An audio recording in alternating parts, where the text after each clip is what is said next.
What's up, guys? It's SSJ Pharaoh 96, and the video we're covering today, I got divorced over Yu-Gi-Oh!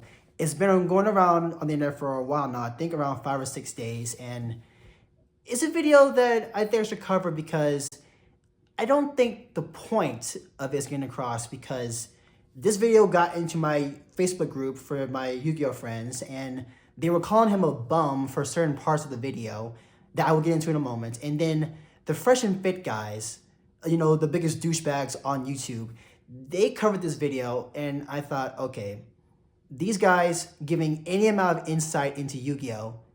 Is gonna be fucking nails on a chalkboard.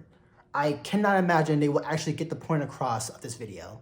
And they didn't. They got their agenda furthered by using this guy's story. Their agenda being, fuck a bitch mentality, girls ain't shit, alpha male strategies, just being the most toxic person possible. And the host is that too. He's a very known toxic racist guy, and I can't imagine anyone being less qualified to cover the struggles of being a Yu-Gi-Oh! Player like me and dating and having the stigma that Yu-Gi-Oh! Is childish.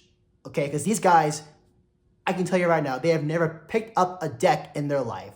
So I'm hoping with my video, I get the original point of this guy's video across. So let's get into it.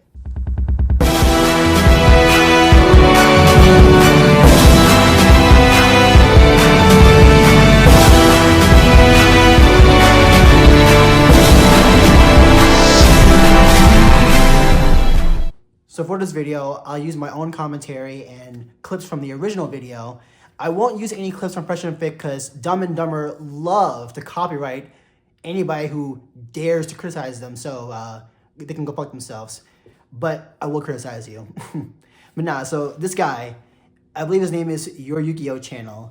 He was a YouTuber from 2009 to 2016.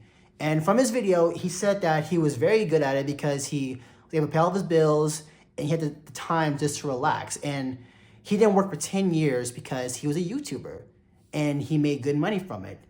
And so someone in my Facebook group that I mentioned before, they called him a bum for not working. How's that not working? He did a job, he did YouTube for a good part of his life, from 2009 to 2016, so a good 7 years of his life making money off of YouTube. And also, he was a street musician too. He did gigs and, just made money off that. So he had a good paying job from YouTube and was able to do what he loves also, along with Yu-Gi-Oh! And doing music. And he had a good, comfortable life. So how was that not a job?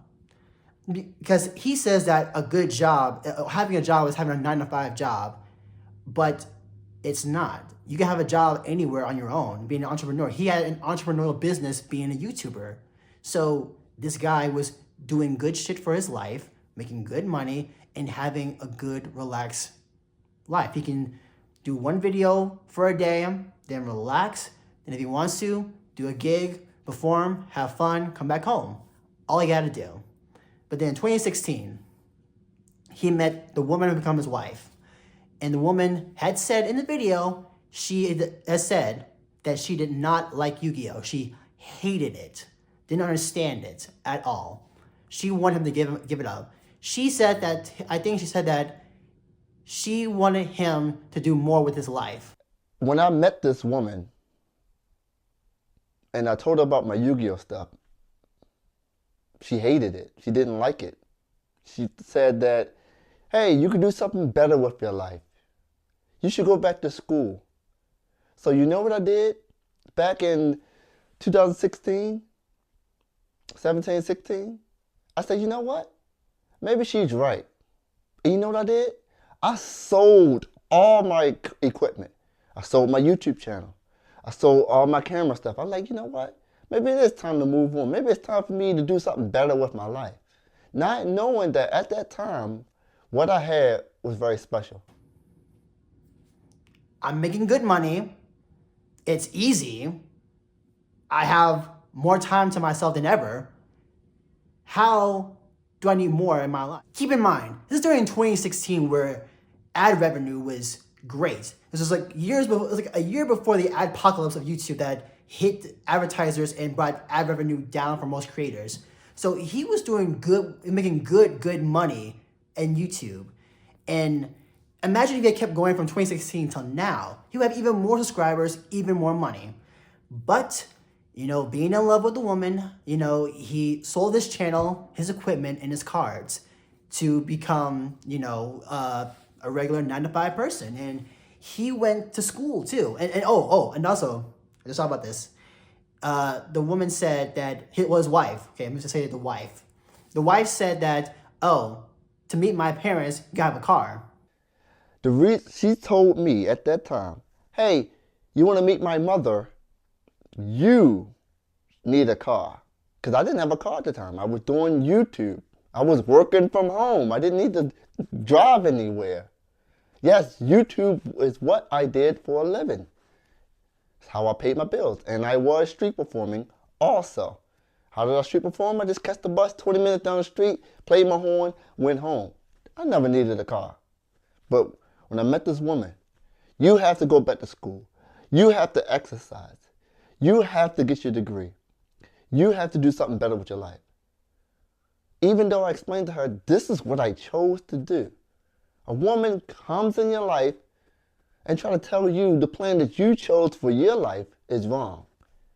And out of love, I choose to say, you know what? Maybe she's right. And I took a chance. I took a chance. I said, you know what? I'm going to give this up completely. Because he worked from home doing YouTube and used the public transit in Baltimore to get to his street gigs or his performing gigs. So he didn't need a car. He saved money on a car note, on insurance and gas by just taking public transportation. But his wife said that in order to meet my parents, you must have a car.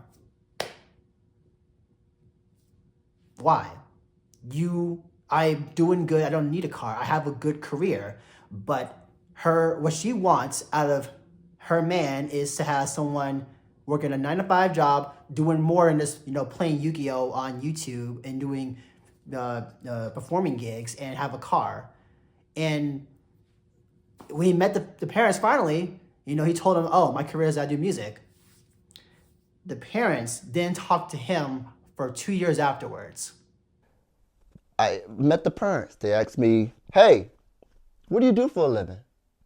I had to tell them I am a musician. I couldn't tell them I was a street musician. I am a musician. Then they said, hey, you have a degree? I said, I don't have a degree.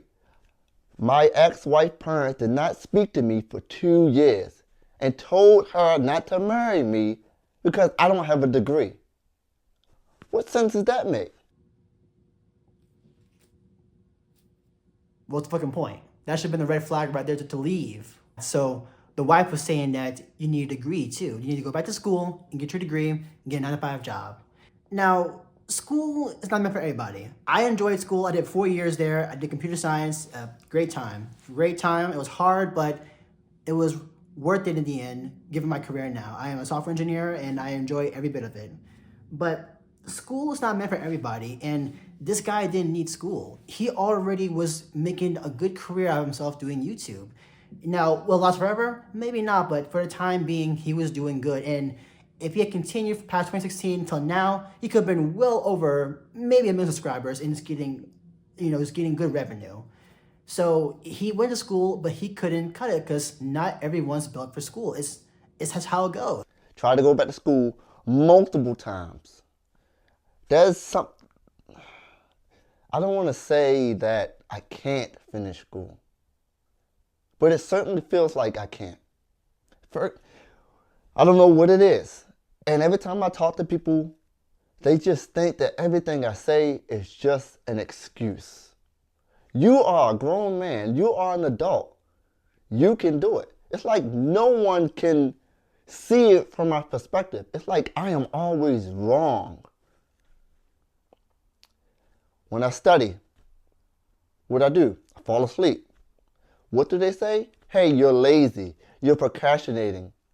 You're choosing not to do this. And I'm like, that's got to be something wrong with me. when it comes to school, studying, and staying on task and staying focused, I just can't do it. And I try, and I go back to school, and I pay all this money, and I pay all this money, and I pay all this money, and I fail, and I fail, and I fail, and I fail. Music has always been there for me, and I've always been great at it.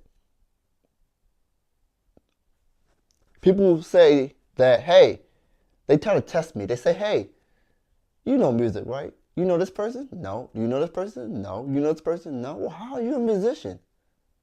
I also get people say to me, hey, what key is this in? I say, I don't know. Like, well, they say, well, how are you playing? How are you a musician? How do you play so well? I am not the type of person who is book smart or knowledgeable. I don't know things, but I know how to do things. I know how to do things physically in a creative way.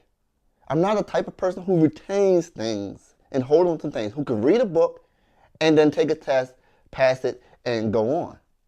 That's not me.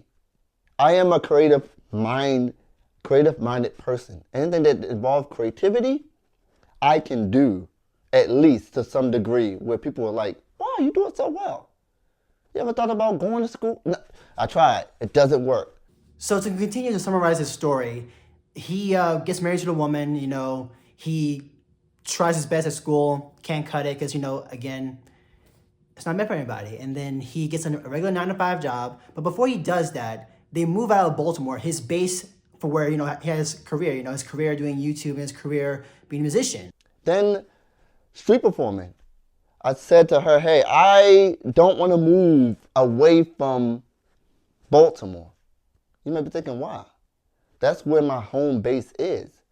My gigs, my performances, everything. Keep in mind, I didn't have a job. Like, when I say I don't have a job, like a real job. A real job is, going in 9 to 5. I didn't have a real job for over 10 years. It was YouTube and playing my horn. That's how I paid all my bills. So when we got married and we moved out to Baltimore to somewhere else that I didn't want to be, she said, hey, how come you're not paying the bills? And I was like, what? I have a job. I have a 9-to-5 job. I don't make enough from this 9-to-5 job to pay all these bills. Before then, I could street performing in YouTube. I made enough money off of that to pay the bills. Now I'm working 9 to 5 all day long, and that's not a complaint because there are people who do that. But I had something that most people wish they had. Most people wish they can go out, make some money, pay their bills, and have all day off. That was a gift. So they leave his home base for his business. They had to give up because she can't understand it or does not want to be in that type of career for her husband or whatever. They moved, I don't know the city, I can't remember, but they moved there and she says, hey, why aren't you paying the bills? I'm trying to pay the bills, but I'm in this 9-to-5 job where I make less money when I was doing my Yu-Gi-Oh channel and my performing gigs. So how do you expect me to be able to pay the bills again? Well, how do you expect me to do what I did before, paying the bills in Baltimore, when we have moved to this city where I don't have any of my businesses anymore, doing a 9-to-5 job where I pay less? Oh, because you wanted that for me. You wanted me to be what you wanted. That's what happened, because you don't understand it. You didn't understand what I like to do, what I love to do, so I had to change because I'm so in love to be what you want. So apparently, it's going on throughout the entire marriage, and towards the end of it, she says, hey, you need a hobby. So the guy thinks, okay, cool, I need a hobby. That's my green light to do Yu-Gi-Oh again, because we're well into the marriage now. Maybe they're good now with their finances and their career and everything. My chance to get back what I love. So he buys his channel back from the guy he sold it to, gets the cards again, gets the equipment again, trying to do Yu-Gi-Oh again. She hates it. So I give up this YouTube thing. I give up my entrepreneurial things. I try to do something that's not innately a part of my strengths at all, because I'm thinking I'm in love to do something for somebody, to prove something. And this continues on through the marriage. She says, hey, you need to find a hobby. I'm like, oh, let me play Yu-Gi-Oh again. So last December, last year, I start my channel up again. I buy my channel back from Java. Like, oh, she gave me the okay to go into a hobby. You know what she said? You're spending too much time playing those cards. She does not understand why he's with all these cards again. She don't understand the point of these cards and why he gets so much enjoyment out of it. Apparently, she literally cried about it too. Like, she cried about it, saying it's either me or the cards.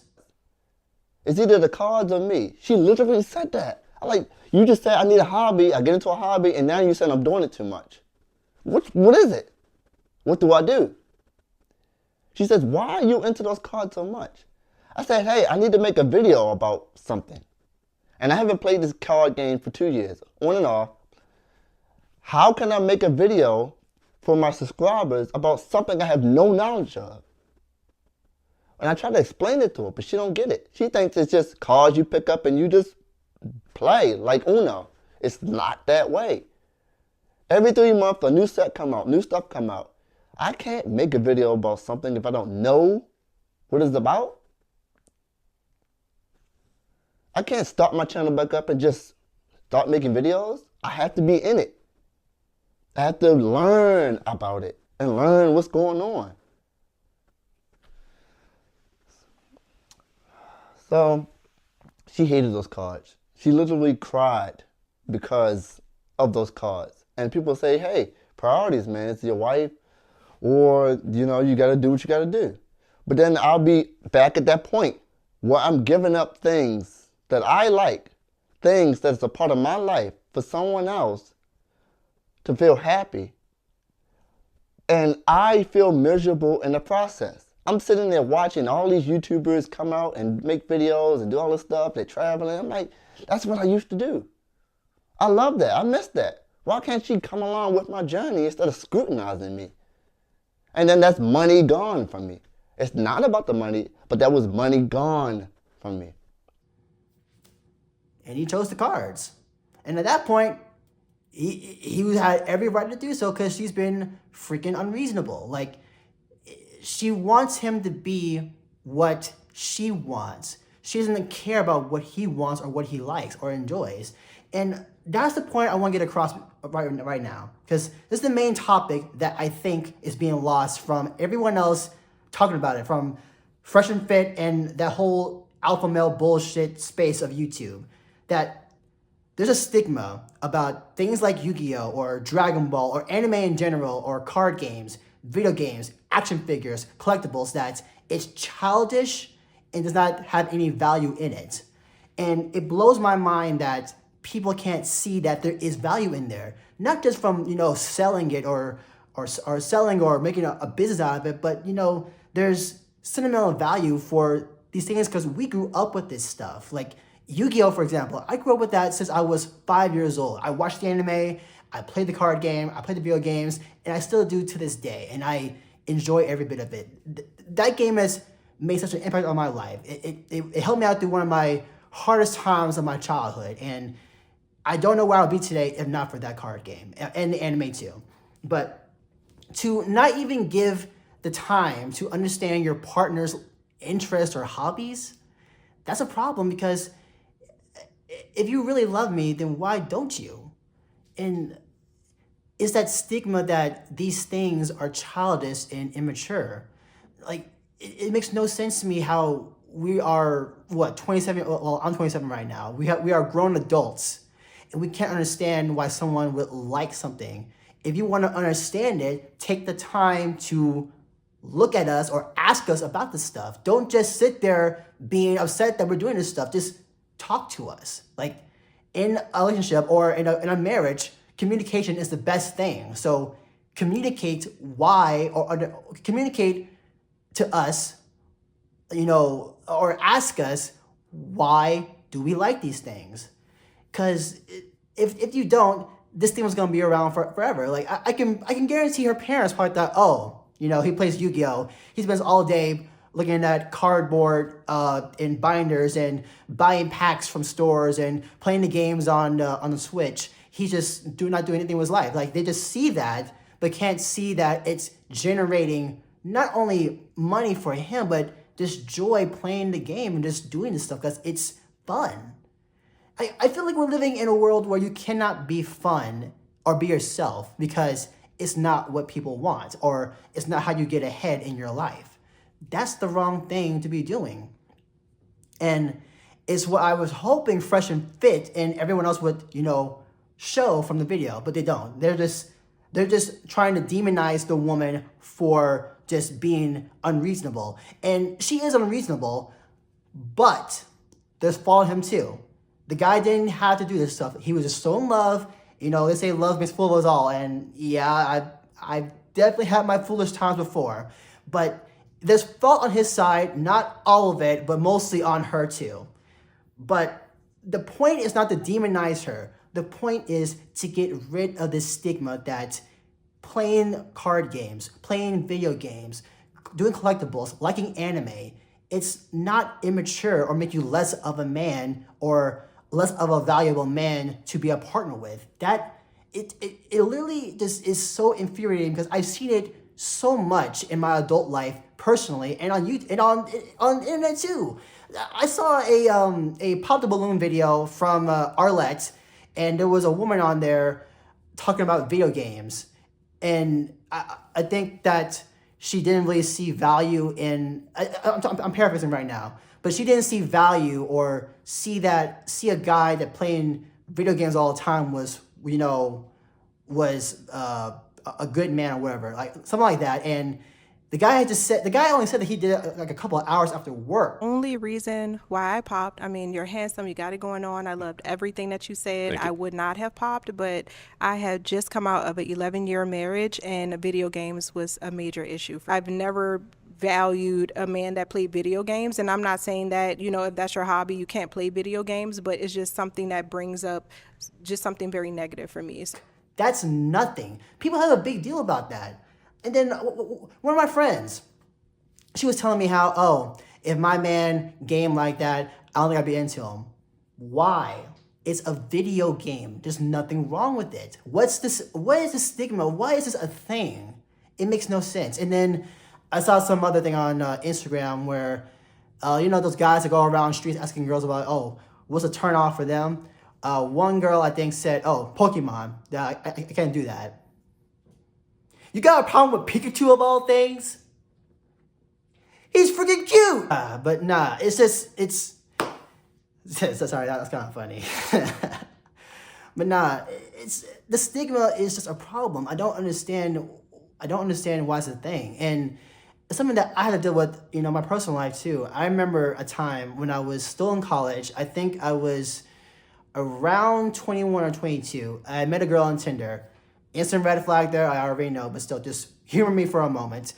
We were talking for a while, and then we're gonna have our first date, you know, on my birthday, actually, and she comes over to my crib, you know, and she sees my room, and I have Yu-Gi-Oh cards all over my desk. I have posters too of other anime and stuff too, and she looks all over my room, sees this, then looks me up and down, and says, yeah, you're getting friend zoned.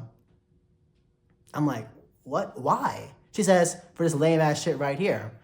And I'm thinking, this is part of me. This is what I love to do.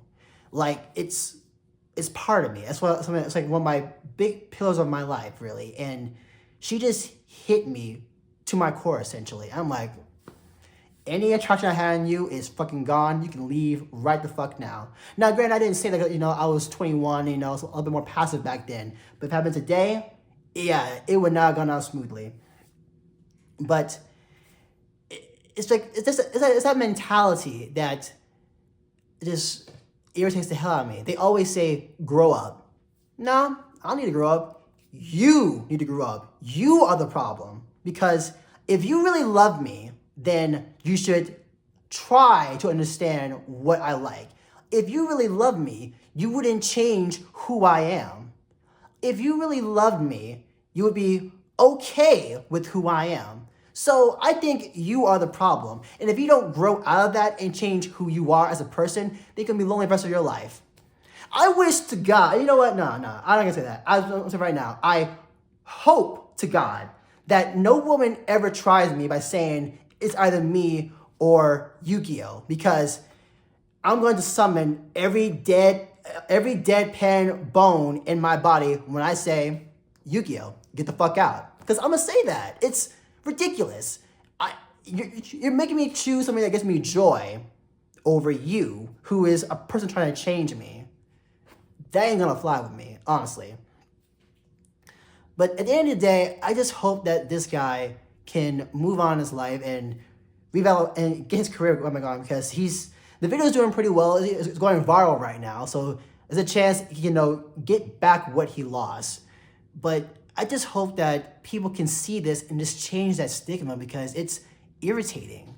It's disheartening knowing that you get to lose out on someone. Well, granted, if they show true colors, then, that's good for you. But, it's disheartening knowing that you get turned down because you enjoy something that gives you,